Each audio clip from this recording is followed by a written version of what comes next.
Good morning, Knicks Nation. It is Thursday, December the 3rd, 2020. And today, I want to discuss the difference between the New York Knicks and the two teams involved in a major trade that happened yesterday.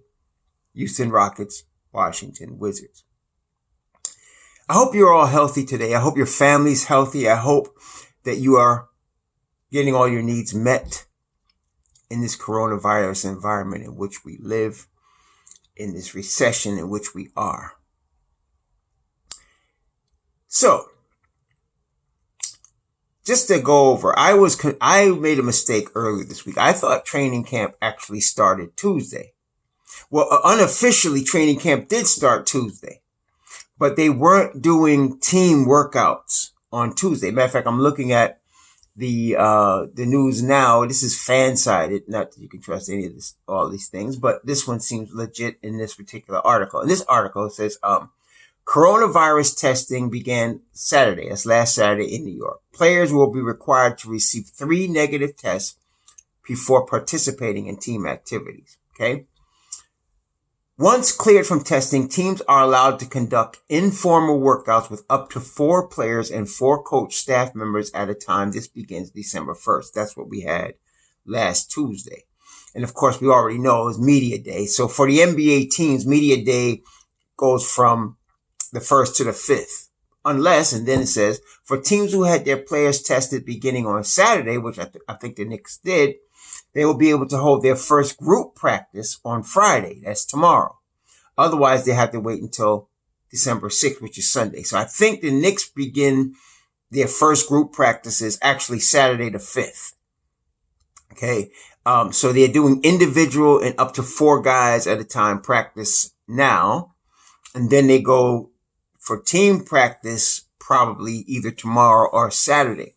I'm anxious for these team practices to get started because the more team practice they have, the more we'll know about our players and our roster and our lineup and rotations and all of that. So, and then there are the exhibition season is from December 11th and goes all the way to December 18th. So it's 7 days of exhibition games, and you know they're going to be practicing every single day aside from the exhibition games. So I'm like you, I'm very anxious for the season to get started. I'm anxious for them to begin their hard practices, which I know is going to happen.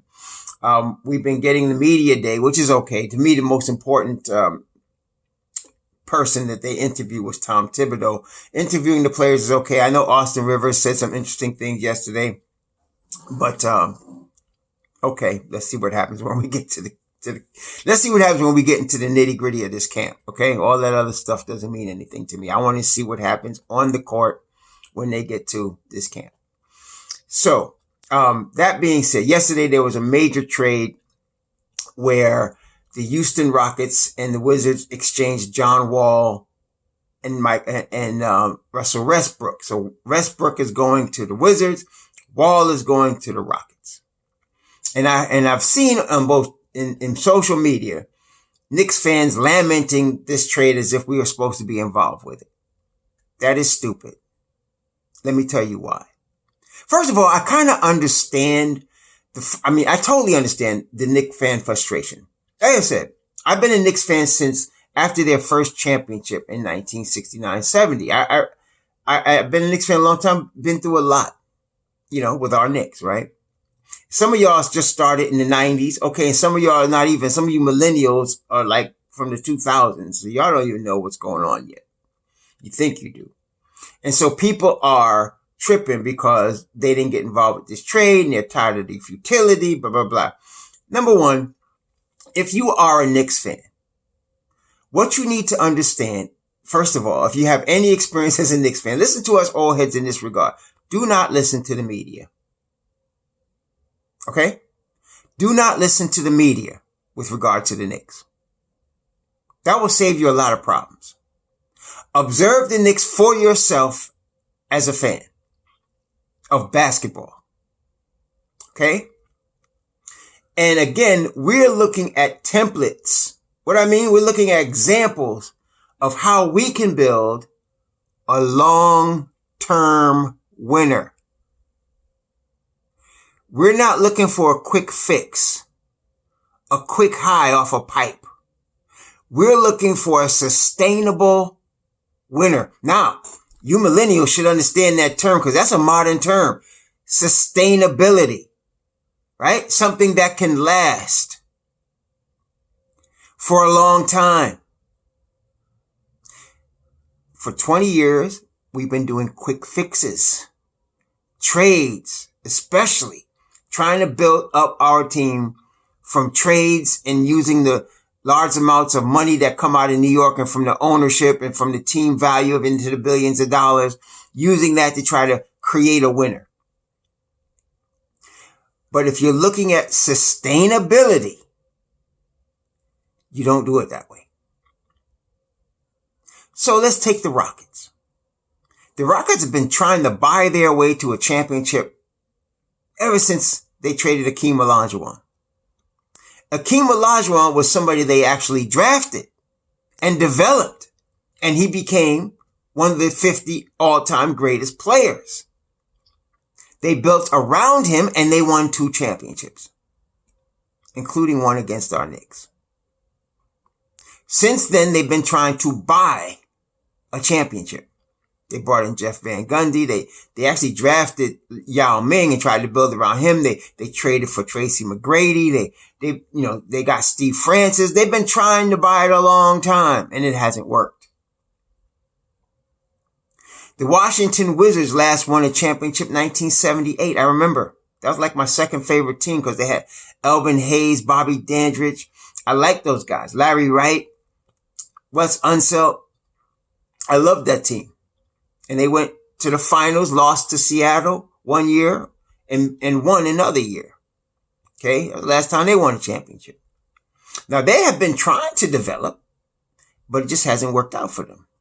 Now, at this point, the Washington Wizards they have some young players. They have Thomas Bryant, who's 23, Rui Hachimura is 22, Jerome Robinson, Troy Brown. All these guys are 23 or under.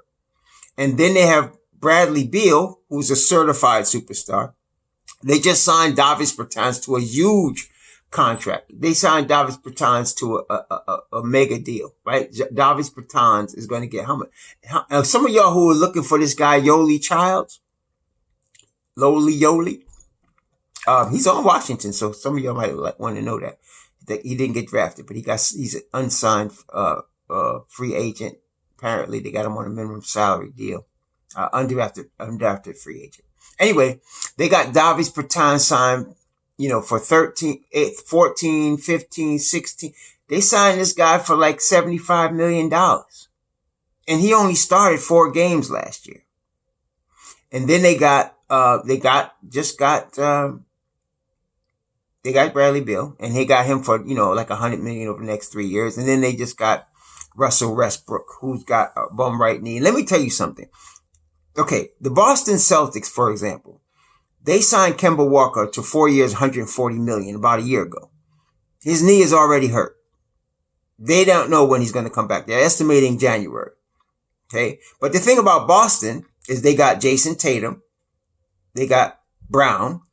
Okay, they got already 2 other cornerstones on their team, and those 2 wings are prepared now. They're not even in their prime yet, but they're already pushed into the playoff push, and they brought Kemba on board, right?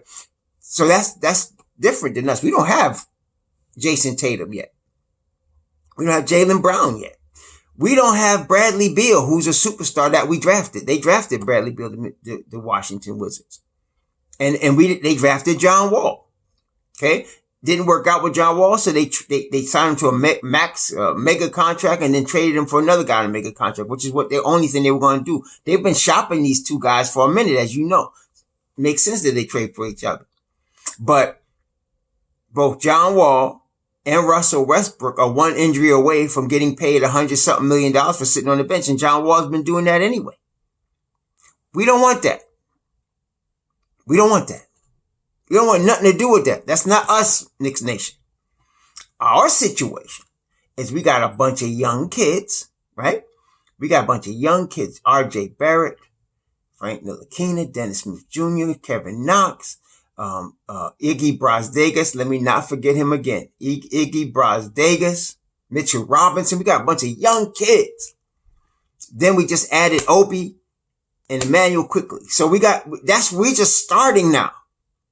We finally have a management team that knows what they're doing. And so we're at a situation right now where we're at the ground level. That's where we are. We're at the ground level.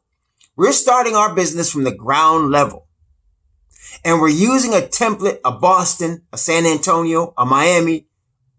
Okay? Those templates to develop our team for long-term sustainability, which means that we want to, like, if we could get a 20-year stretch of playoff runs, and like in that 20 years win like 4 championships, that's San Antonio. They drafted Tim Duncan. They had David Robinson, who they drafted. Okay. Then they drafted the boy from Argentina and the French guy at point guard, Tony Parker. And then they built around him, and they had a management system and a development team that could get players in the lower first round, in the second round, like Kawhi Leonard, and turn them into stars. And that turns into cha-ching championships. That's what we want. Okay? Never mind this quick fix. I'm sorry y'all been waiting 20 years. Listen, y'all ain't know nothing. I've been waiting 50 years. So I don't want to hear it. Stop whining. Yeah, yesterday I was talking about how it's time for the kids to get off the breast. You know where I got that from, right? Okay. My wife and I have one son.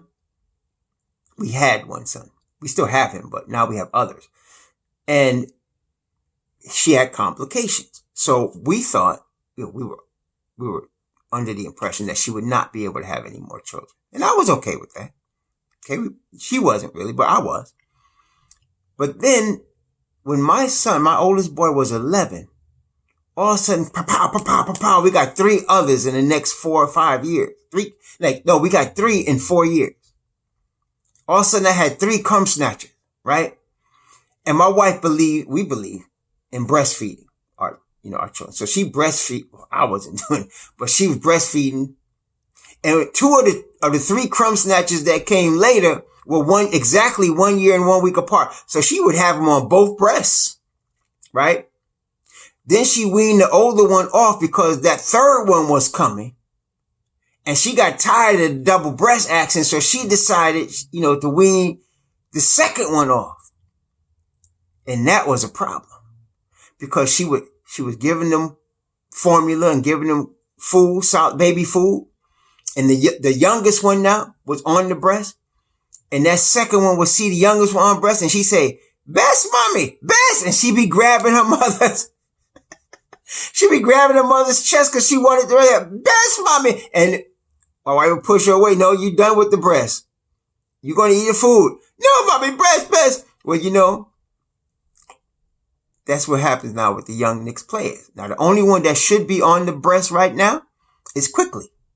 Because Obi was a man among boys, right? I think y'all know that at Dayton. He's a man among boys. So no, he never needed the breast. He don't come into NBA needing the breast. All the other Knicks players were on the breast for 3 or 4 years now. Time to get off the breast. So if they yelling "best, mommy," it's time for the solid food, y'all. Okay? Only Emmanuel Quickly should be on the breast right now. He's the youngest. Okay? But some of y'all Knicks fans whining like y'all looking for the breast. Stop it. I'm sorry y'all had to wait 10 years or 20 years. Like I said, I've been waiting 50 years. So I want to hear it. And I understand that we now have a really good management team and a really good development team. Okay? And I'm anxious for them to start this training camp. Okay? I'm anxious for them to start because I know it's the beginning of something good. Okay? I know it is. So, probably Saturday is when they really start, getting that team stuff going, when Tom Thibodeau getting ready to put it on them. Right now, they're doing individual workouts and 4-on-4s and all that. Fine. But I'm waiting for them to come with the real. By the way, I also looked at a Julius Randle somebody put out a Julius Randle video of him working out, with his shirt off and shooting the ball from three and dunking the ball. Stop looking at stats, you millennials. 20 and 10 ain't 20 and 10 for everybody. Julius Randle's 20 and 10 usually means his team is a losing team. Okay? And I commented, and I said, Julius Randle being in shape has never been a problem. Boy is always in shape. Okay? It's just that he doesn't care on defense. And I mean that, doesn't care. See, like Enes Kanter, his feet are so heavy and slow, even though he tries on defense, he just can't move his feet fast enough. So he just gets toasted because he's foot slow. He don't have any foot speed. You can see, y'all remember when he was on the Knicks, whenever he's running up the court, it's almost like he's got to pick up extra 20 pounds on each foot because his foot was so big and sloppy.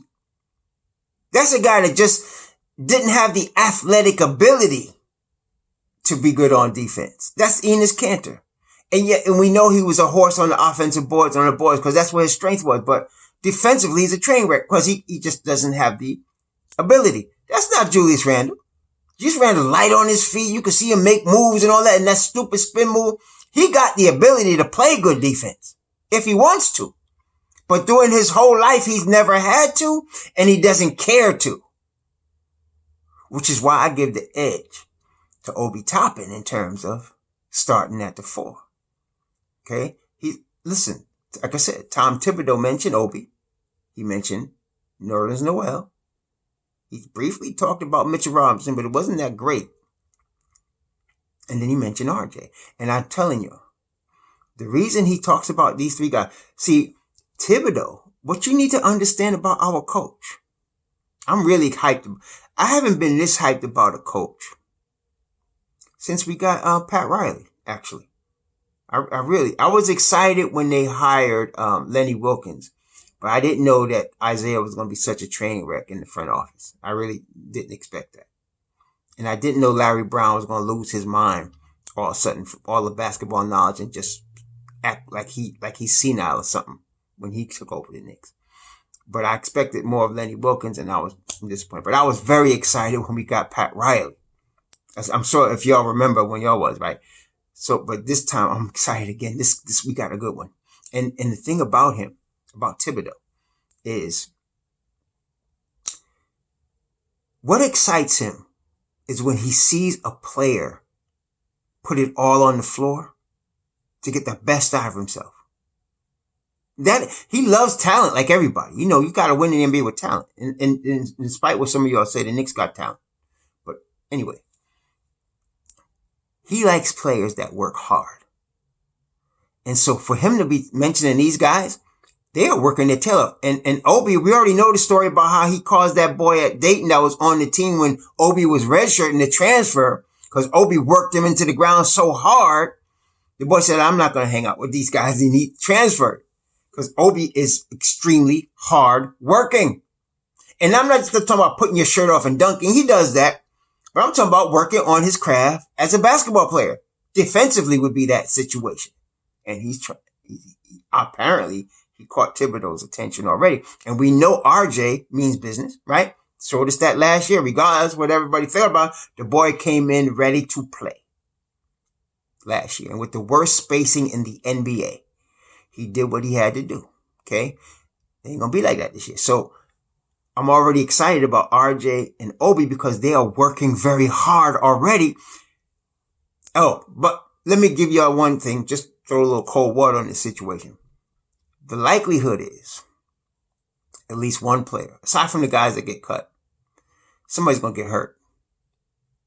Just trying to be real. Somebody's gonna get hurt. Okay? Somebody's not going to be in the right shape, or something's going to happen and they're going to get hurt and they're going to miss time. It could cause them to be buried in the bench. I hope it ain't one of my favorite guys. I hope it ain't Frankie. I hope it ain't Iggy. I hope it ain't Mitchell. But somebody's going to get hurt. Okay? It happens every year. I don't know who it is.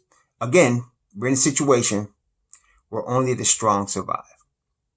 So the message today is please stop whining about getting some big superstar because some other team did it. We're not in that position.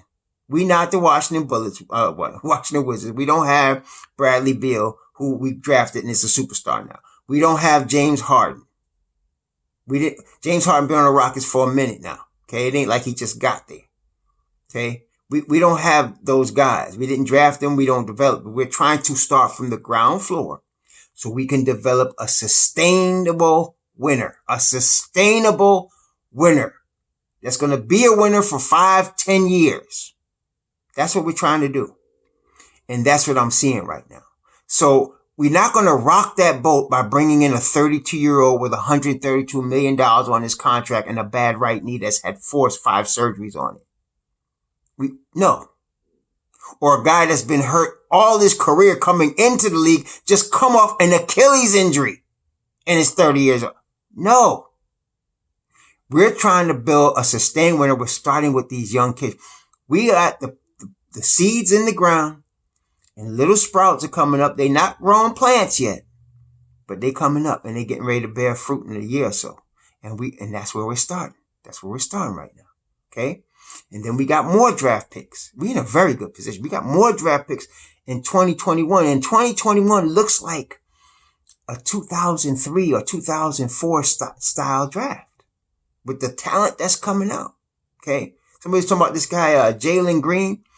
Don't talk to me about anybody that ain't played in no game yet. I ain't talking about no high school game either. I ain't talking about no warm-ups either. I want to see somebody that's played. This kid is just signed in the G League. Let me see him play a G League game before y'all start talking about he's the next second coming or something. Come on. Okay? Yeah, he could jump. He's got athletic ability. Yeah. Let me see what happens in the game. I don't know. I'm not saying he ain't going to be a star, but I ain't seen him in a game yet. Let's see some games. Let's see him play against some competition in the G League instead of practicing, right? Stop getting hyped when somebody dunks or you see him in high school. Stop it. Let's see what these guys do with comp, okay? At least with Obi and Quickly and them, they played on the Division I level. You could see them against guys that's the competition. Obi looked like a man among boys out there. If Jalen Green's that good, okay. But right now, Suggs and Cunningham are the deal. And we're in a good position to snatch one of them kids because if K Peak remains hurt, poor Luka got to try to carry that team to the AC. Okay? And so the likelihood is there's a strong possibility that Dallas pick is going to be between, I think it's top 3 protected this year. So, okay, let's say they land at 9 or 8. And then we have a lottery pick. We got a lot of possibilities this coming draft. And then we got 2 second-round picks. So we in very good shape, y'all. All right? Stop whining. Stop looking at other teams. Stop listening to the media. Okay? Learn basketball. We are in a very good position. We're starting at ground level. We're building something here. Just like Austin Rivers said yesterday, I want to be with something building here. Y'all building something. As soon as they hired Tom Thibodeau and all that development staff, the pros in the NBA know what's getting ready to happen. Y'all need to catch up to that. Shalom.